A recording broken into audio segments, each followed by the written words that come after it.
আসসালামু আলাইকুম। ক্লাস 7-এর সুপ্রিয় শিক্ষার্থীবৃন্দ, লার্নিং উইথ প্রিয়ার পক্ষ থেকে তোমাদেরকে আরও একবার স্বাগত জানাচ্ছি।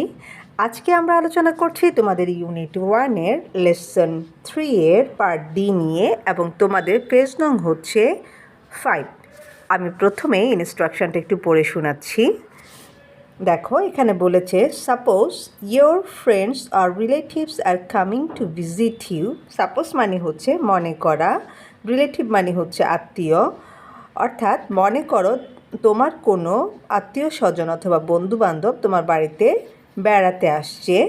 Right a dialogue between you and your brother আর sister on making your room. অর্থাৎ এখন কি করবে, তুমি এবং তোমার ভাই অথবা বোনের মধ্যে একটা ডায়লগ বা কথোপকথন তৈরি করবে। এখন কোন ব্যাপারে একটা ডায়লগ তৈরি করবে, সেটা হচ্ছে কিভাবে তুমি তোমার রুমটা সাজাবে। অর্থাৎ কিভাবে তুমি তোমার রুমটা সাজাবে সেই ব্যাপারে তুমি এবং তোমার ভাই বোনের মধ্যে, ভাই অথবা বোন যে কোনো একজন হতে পারে, তাদের মধ্যে একটা ডায়লগ তৈরি করবে। You can use words from the box.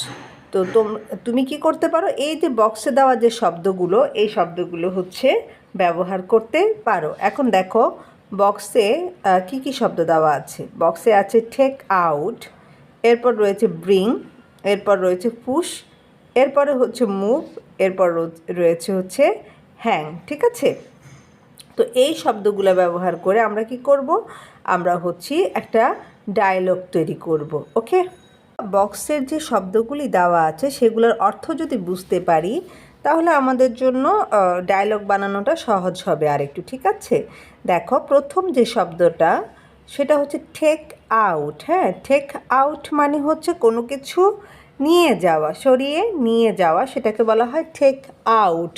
এরকম আমরা বলি না যে এগুলো এখান থেকে একটু নিয়ে যাও তো, বা এই জিনিসটা এখান থেকে সরাও তো, বা গ্লাসটা এখান থেকে নিয়ে যাও, বা ময়লার বিনটা এখান থেকে নিয়ে যাও, এরকম বলি না।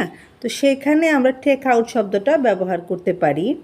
এর পরের শব্দ যেটা রয়েছে সেটা হচ্ছে ব্রিং। ব্রিং মানে হচ্ছে কোনো কিছু নিয়ে আসা। ঠিক আছে, আচ্ছা, এরপর যেটা পুশ। ঠিক আছে, PUSH, এটা খুবই কমন একটা শব্দ। পুশ মানে হচ্ছে ধাক্কা দেওয়া, এবং এই শব্দটা তোমরা হরহামেশাই দেখে থাকো। তোমরা কোনো সুপার শপে গেলে অথবা কোনো শোরুমে গেলে দেখবে যে ওখানে যে গ্লাসের যে দরজাটা থাকে সেখানে দুটো শব্দ লেখা থাকে, একটা হচ্ছে পুশ আর আরেকটা হচ্ছে ফুল, তাই না? পুশ মানে হচ্ছে তুমি ধাক্কা দিয়ে, অর্থাৎ ওই যে যে কাচের দরজাটা থাকে সেটাকে তুমি এইভাবে করে ধাক্কা দিয়ে তুমি ভিতরে ঢুকতে পারবে। আর ফুল মানে হচ্ছে হাত দিয়ে টানা। তো যাদের এখনও এই শব্দটা চোখে পড়ে নাই, হয়তো বা তোমরা দেখেছো, খেয়াল করো নাই ওভাবে, সেরকমও হতে পারে, ছোট মানুষ তোমরা।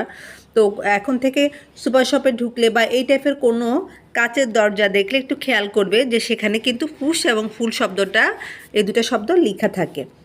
পুশ মানে ধাক্কা দেওয়া। ঠিক আছে, আচ্ছা, এরপরের শব্দটা হচ্ছে মুভ। এটা খুবই কমন শব্দ, এটাও তোমরা সবাই জানো। হ্যাঁ, মুভ মানে কোনো কিছু চালিয়ে নেওয়া বা সরিয়ে নেওয়া, এরকমও হতে পারে। এরপর দেখো হ্যাং। হ্যাং মানে হচ্ছে এখানে ঝুলানো, মানে কোনো কিছু ঝুলিয়ে দেওয়া। এখানে আবার ব্রেকেটে বলে দিচ্ছে সাম পিকচার্স, মানে কিছু ছবি ঝুলাতে হবে, এরকম একটা সেন্টেন্স তোমাকে তৈরি করতে হবে। তো দেখো হ্যাং মানে হচ্ছে ওয়ালে কোনো কিছু টাঙিয়ে দেওয়া বলি আমরা অনেকে, তাই না? অনেকে ঝুলানো বলি। হ্যাঁ, তো এই যে কয়টা শব্দ দেখলাম আমরা, take out, bring, push, move, hang. হ্যাঁ, এই যে 5টা শব্দ, তো আমরা যে ডায়লগটা বানাবো সেই ডায়লগের মধ্যে এই 5টা শব্দ আছে কি না সেটা একটু তোমাকে মাথায় রাখতে হবে। ঠিক আছে, এই 5টা শব্দ ব্যবহার করে আমরা আমাদের ডায়লগটা তৈরি করার চেষ্টা করব। চলো এবার শুরু করি।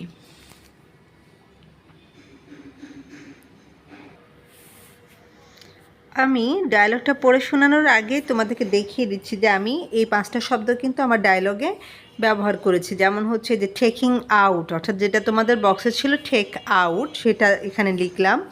এরপর লিখেছি দেখো ব্রিং, তারপর লিখেছি হচ্ছে মুভ, এরপর লিখেছি হচ্ছে পুশ, তারপর একদম লাস্ট ওয়ান যেটা লিখেছি সেটা হচ্ছে হ্যাং। তো তো আমি আমার এই ডায়লগে 5টা শব্দ ব্যবহার করেই কিন্তু ডায়লগটা তৈরি করেছি। তাহলে চলো এবার একটু ডায়লগটা পড়ে শোনাই। দেখো তোমরা ডায়লগটা কিন্তু এইভাবে সাজাতে পারো যে প্রথমে লিখবে, here is the dialogue between myself and my sister about preparing a room for our relatives. অর্থাৎ এখানে আমার নিজের এবং আমার বোনের মধ্যে, অথবা তোমরা চাইলে ভাইও ইউজ করতে পারো, অর্থাৎ ব্রাদার লিখতে পারো সিস্টারের জায়গায়। তাহলে দেখো এখানে আমার নিজের এবং আমার বোনের মধ্যে রুম গুছানো নিয়ে একটা ডায়লগ দেওয়া আছে। তো এবার লিখতে পারো যে প্রথমে হয়তো বা তুমি তোমার বোনকে ডেকে বলছো যে hey can you help me get the room ready for our guest.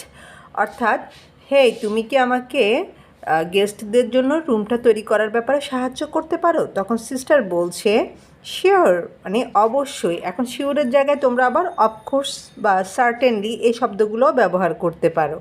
এরপর দেখো এখানে বোন আরও বলছে what do we need to do first. হ্যাঁ, নিড মানে হচ্ছে প্রয়োজন। তাহলে আমাদের প্রথমে কি করা প্রয়োজন? তো এবার তুমি বলছো যে let's start by taking out all the clutter. Clutter মানে হচ্ছে এলোমেলো জিনিসপত্র। অর্থাৎ প্রথমেই চলো এলোমেলো জিনিসপত্রগুলোকে বের করে নিয়ে যাই। হ্যাঁ, এই যে তোমার বক্সে একটা শব্দ ছিল টেক আউট। হ্যাঁ, তো টেক আউট শব্দটাকে আমি এখানে ইউজ করলাম। টেক আউট মানে হচ্ছে কোনো কিছু নিয়ে যাওয়া, আর ক্লাটার মানে হচ্ছে এলোমেলো জিনিসপত্র। অর্থাৎ সে বলতে চাচ্ছে যে প্রথমে যে আমাদের ঘরে এলোমেলো জিনিসপত্রগুলো রয়েছে সেগুলো আমরা সরিয়ে নিই। Can you grab that file of magazines. হ্যাঁ, অর্থাৎ তুমি কি এই যে ম্যাগাজিনের যে ফাইলটা পড়ে আছে সেটা কি নিয়ে যেতে পারবে? বা সেটা কি মানে গ্র্যাব বলতে আমরা যেটা বুঝি আর কি, সেটা হচ্ছে কোনো কিছুকে ধরে নিয়ে যাওয়া। হ্যাঁ, দু হাত দিয়ে ধরা, সেটাকে আমরা বলি হচ্ছে গ্র্যাব, মানে আগ্রায় ধরা যেটাকে বলি আর কি। অর্থাৎ তুমি কি ম্যাগাজিনের ফাইলগুলোকে তুলে ধরতে পারবে বা হাতে নিয়ে রাখতে পারবে, এরকম বলছে। এরপর সিস্টার বলছে যে গট ইট, বুঝতে পেরেছি। হ্যাঁ, গট ইট মানে হচ্ছে আন্ডারস্ট্যান্ড বা বুঝতে পারা। And should I bring the clean shits for the bed. এখন আমি কি বিছানার জন্য একটা নতুন চাদর নিয়ে আসবো? ব্রিং মানে হচ্ছে নিয়ে আসা, ঠিক আছে। এরপর দেখো মাইসেলফ কি বলছে, ইয়েস প্লিজ, হ্যাঁ দয়া করে, অর্থাৎ হ্যাঁ তুমি নিয়ে আসো। হোয়াইল ইউ ডু দ্যাট, যখন তুমি এটা করবে, I will move the chair to the corner to make more space. আমি কি করব, চেয়ারটাকে কর্নারের দিকে সরিয়ে দিব। এই যে মুভ কথাটার কথাও কিন্তু তোমার বক্সে উল্লেখ করা আছে, ঠিক আছে। তাহলে দেখো যতক্ষণে তুমি এই কাজটা করছো ততক্ষণ আমি কি করব, চেয়ারটাকে কর্নারের দিকে সরিয়ে দিব, যাতে করে আমাদের কি হয়, স্পেসটা বা জায়গাটা আরেকটু বাড়ে। এবার সিস্টার বলছে গুড আইডিয়া। হ্যাঁ, খুবই ভালো idea. Should we also push the table closer to the wall. আমরা কি টেবিলটাকে আরও ওয়ালের দিকে ধাক্কা দিয়ে সরিয়ে নিব, মানে টেবিলটাকে কি আমরা ওয়ালের কাছাকাছি নিয়ে যাব, এরকম। এরপর দেখো মাইসেলস বলছে ডেফিনেটলি, মানে অবশ্যই। হ্যাঁ, এই যে এরকম বোন যেমন বললো শিওর, এখন তুমি বলছো যে ডেফিনেটলি। এগুলা হচ্ছে সিনোনিম বা সমর্থক শব্দ, অর্থাৎ একটা শব্দের পরিবর্তে তুমি আরও অনেকগুলো শব্দ ব্যবহার করতে পারো। এরপর সে বলছে let's hang some pictures on the wall. চলো ওয়ালের উপর কী করি, আরও কিছু ছবি ঝুলিয়ে দিই বা ওয়ালে কিছু ছবি টাঙিয়ে দিই, এরকম বলি। তাহলে হ্যাং একটা শব্দ যেটা আমাদের বক্সে ছিল, তো সেই শব্দটাও আমরা এখানে কি করলাম, ব্যবহার করলাম। এবার সিস্টার বলছে পারফেক্ট, মানে একেবারে ঠিক আছে। এরপর দেখো বলছে this will look great when they arrive. অর্থাৎ যখন তারা আসবে এটা দেখতে খুবই সুন্দর হবে। অর্থাৎ এই যে গেস্ট আসার আগে যে তারা রুমটা এত সুন্দর করে গুছিয়ে নিয়েছে তা দেখে কি হবে, খুবই ভালো দেখাবে। দেখো তার মানে কি তারা দুই বোন মিলে জিনিসটা সাজালো, অর্থাৎ দুই বোন বলবো না, এখানে তোমরা ছেলেরাও আছো, তো হয়তো বা দেখা গেলো যে ভাই বোন মিলে বা বোন বোন যেভাবেই হোক তারা হচ্ছে তাদের যেহেতু বাসায় গেস্ট আসবে সেজন্য রুমটাকে ক্লিন করছে, সাজাচ্ছে। এখন একজন আরেকজনকে হেল্প করছে। খুবই সহজ কিছু ব্যাপার যেগুলো হচ্ছে আমরা আমাদের ডেলি লাইফে করে থাকি।